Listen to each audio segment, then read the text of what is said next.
হযরত শাহজালাল আন্তর্জাতিক বিমানবন্দরের যে ভিআইপি গেটটি রয়েছে সেখানে আমরা রয়েছি। আপনি জানেন বাংলাদেশের অন্তর্বর্তীকালীন সরকারের প্রধান উপদেষ্টা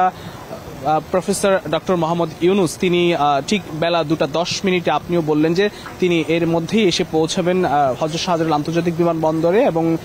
সেই ডক্টর মোহাম্মদ ইউনূসকে আসাকে কেন্দ্র করে আসলে পর্যাপ্ত নিরাপত্তা ব্যবস্থা নেওয়া হয়েছে। বিশেষ করে বাংলাদেশ সেনাবাহিনীর পক্ষ থেকে নৌবাহিনী সেনাবাহিনী তাদের পক্ষ থেকে আসলে সকলে এখানে উপস্থিত আছেন। আমরা একদম ভিআইপি যে গেটটি রয়েছে সেই গেটের সামনে রয়েছি এবং তাকে বহন করার জন্য যে গাড়ি এবং তার যে নিরাপত্তা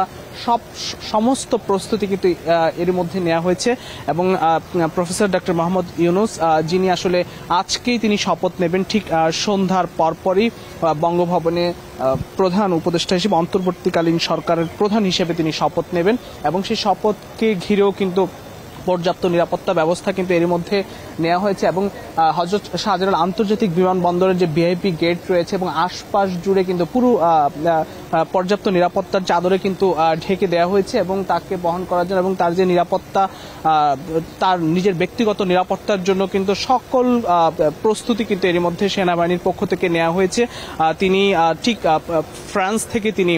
দুবাই ট্রানজিট হয়ে তিনি বাংলাদেশে ঠিক 2:10 এসে পৌঁছাবেন এবং তিনি এখানে হয়তো গণমাধ্যমের সঙ্গে যদি কথা বলেন তখন হয়তো আমরা সার্বিক সব বিষয় আমরা হয়তো আপনাদেরকে জানাতে পারবো। তো এই ছিল বিমানবন্দর থেকে